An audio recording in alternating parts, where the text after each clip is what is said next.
ಸೊಸಾನ್ China ದೇಶದಲ್ಲಿ ಆಗಿ ಹೋದ ಒಬ್ಬ ಝೆನ್ ಸಾಧಕ. ಇವನ ಸಿನ್ ಸಿನ್ ಮಿಂಗ್ ಕೃತಿಯ ಬಗ್ಗೆ ಉಪನ್ಯಾಸ ನೀಡುವಾಗ ಸೊಸಾನ್ ಬಗ್ಗೆ ಓಶೋ ಆಡಿದ ಮಾತುಗಳ ಮೊದಲ ಭಾಗ ಇಲ್ಲಿದೆ. ಇತಿಹಾಸದ ನೆನಪಲ್ಲಿ ಹಿಂಸೆ ಮತ್ತು ಕ್ಷೋಭೆಗೆ ಮಾತ್ರ ಜಾಗ. ಮೌನ ಮತ್ತು ಸಮಾಧಾನವನ್ನು ನೆನಪಿಟ್ಟುಕೊಳ್ಳುವುದು ಇತಿಹಾಸಕ್ಕೆ ಸಾಧ್ಯವಿಲ್ಲದ ಮಾತು. ತಪ್ಪಲ್ಲ, ಇದು ಹೀಗೇ ಇರಬೇಕು. ಹೀಗೇ ಇದ್ದ ಇವನೊಬ್ಬ ಸೊಸಾನ್, 3ನೇ ತಲೆಮಾರಿನ ಝೆನ್ ಸಾಧಕ. ಮೌನದ ಆಳಕ್ಕಿಳಿದು ಇಳಿದು ಇತಿಹಾಸದ ನೆನಪಿಂದ ಮರೆಯಾದವನು. ಬದುಕಿನ ಆಮಿಷಗಳನ್ನು ದೂರ ನಿಂತು ನೋಡಿದವನು. ಒಳಗೂ ಹೊರಗೂ ಸ್ಥಾವರಗಳ ಕುಟ್ಟಿ ಪುಡಿ ಪುಡಿ ಮಾಡಿದವನು. ಜಂಗಮದ ಜೋಳಿಗೆ ಹಿಡಿದು ಭಿಕ್ಷಕ್ಕೆ ಹೊರಟವನು. ತಾವೋ ಬಯಸಿದ ಮನುಷ್ಯ, ಬುದ್ಧ ಕಂಡ ಕನಸು, ಇವರಿಬ್ಬರ ಸಂಕರದಲ್ಲಿ ಅರಳಿದ ಅಪರೂಪದವನು. ಎಂದು ಹುಟ್ಟಿದ, ಯಾವಾಗ ಸತ್ತ, ಅದು ಮೂಡಣದವರಿಗೆ ಬೇಕಿಲ್ಲ. ಇವನೊಬ್ಬನಿದ್ದ, ಅದು ಮುಖ್ಯ. ಆಡಿದ ಮಾತು ಮುಖ್ಯ.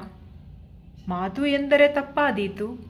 ಮಾತಲ್ಲ, ಊಹೆಯಲ್ಲ, ಅನುಭವದ ಮೂಸೆಯೊಳಗೆ ಪರಿಪಕ್ವಗೊಂಡ ಅನುಭಾವ. ಇವನ ನೆನಪು ಇತಿಹಾಸಕ್ಕಿಲ್ಲ. ಹೌದು, ಇದು ಇತಿಹಾಸದ ತಪ್ಪಲ್ಲ. ಇದು ಮೌನದ ಉದ್ದೇಶ. ಇದೇ ಸಮಾಧಾನದ ಬಯಕೆ. ಸೊಸಾನ್ ತತ್ವಜ್ಞಾನಿಯಲ್ಲ, ಸಂಗೀತಕಾರ. ಅವನ ಮಾತನ್ನು ಸುಮ್ಮನೆ ಕೇಳಿ ಸಿತಾರ್ನ ತಂತಿಗಳ ಸಂಭ್ರಮವನ್ನು ಕೇಳುವಂತೆ. ಅವನ ಮಾತುಗಳಿಗೆ ಅರ್ಥ ಹಚ್ಚುವ ಸಾಹಸಕ್ಕೆ ಮುಂದಾಗಬೇಡಿ. ಅವನ ಮಾತುಗಳಿಗೆ ಮಹತ್ವವಿದೆ, ಅರ್ಥವಿಲ್ಲ. ಅವನೊಬ್ಬ ಥೇಟ್ ಭಾವಗೀತಗಾರ. ಧುಮ್ಮುಕ್ಕುತ್ತಿರುವ ಜಲಪಾತವನ್ನು ಹೇಗೆ ಅರ್ಥ ಮಾಡಿಕೊಳ್ಳುತ್ತೀರಿ? ಆದರೂ ಅದು ಏನೋ ಹೇಳುತ್ತಿದೆ, ನಿಮಗೆ ಗೊತ್ತಾಗುತ್ತಿದೆ. ಯಾವುದನ್ನು ಹೇಳಲಾಗುವುದಿಲ್ಲವೋ ಅದರ ಬಗ್ಗೆಯೇ ಮತ್ತೆ ಮತ್ತೆ ಹೇಳುತ್ತಿದೆ.